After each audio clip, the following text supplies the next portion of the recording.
So ngayong araw guys, maglo-long ride nga pala ako for the first time. Ilang buwan di kasi ako natigil sa pagbabike. Kaya umaga pala umalis na agad ako ng bahay. 5:30 rides out.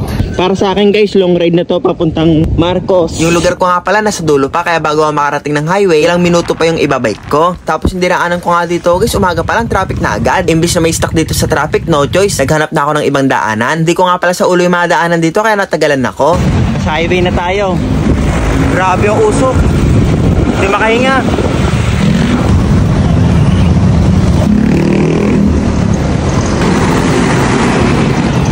Medyo nakakatakot lang dito sa highway kasi palagi ako nagigit-git. Kasama nga rin pala ako at dito nga pa yung kitaan namin sa checkpoint mall. Akala ko nga ako yung nauna dito dumating. Medyo nakakaya lang kasi kanina pa sila nag-aantay sa akin. Gusto ko nga sana kumain muna dito sa Jollibee kasi nandito na pala sila. Yung kasama ko nga pala dito guys, si John Mark tsaka si Mark Jan. Si Mark Jan nga guys, suot pa yung pantulog. Kasi nga guys, saglit lang naman tong ride namin. Ibang ruta nga pala tong dadaanan namin kaya wala akong clue kung gaano kahirap dito.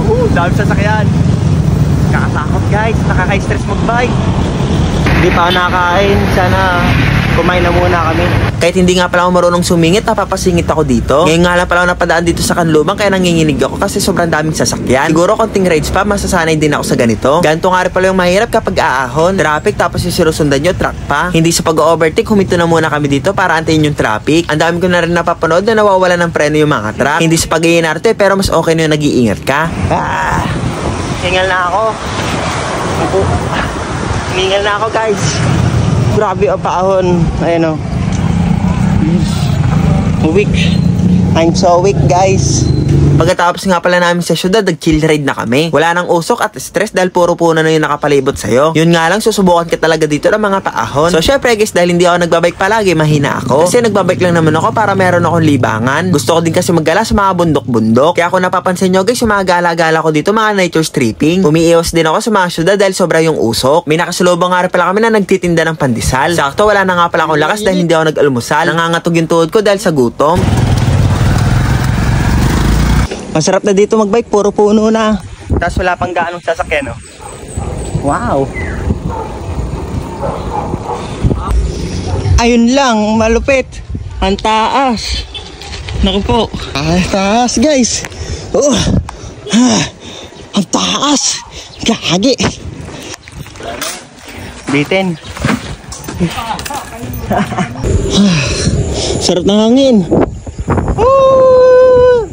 Sarap guys! Woo! Dami puno! Oh! Kalabaw guys! Ayun sa kanila?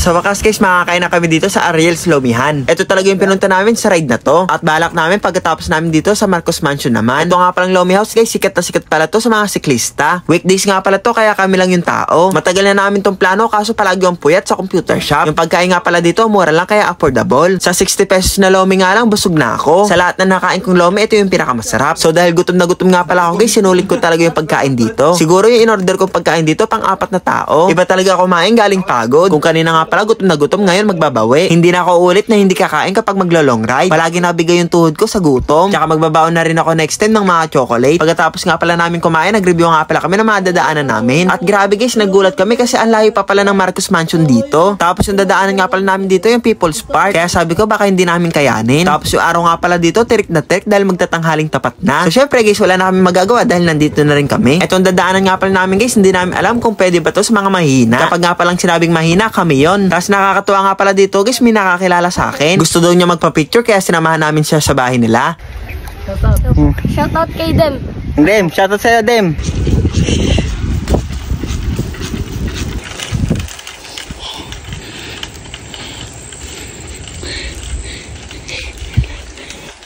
Taas. Yako.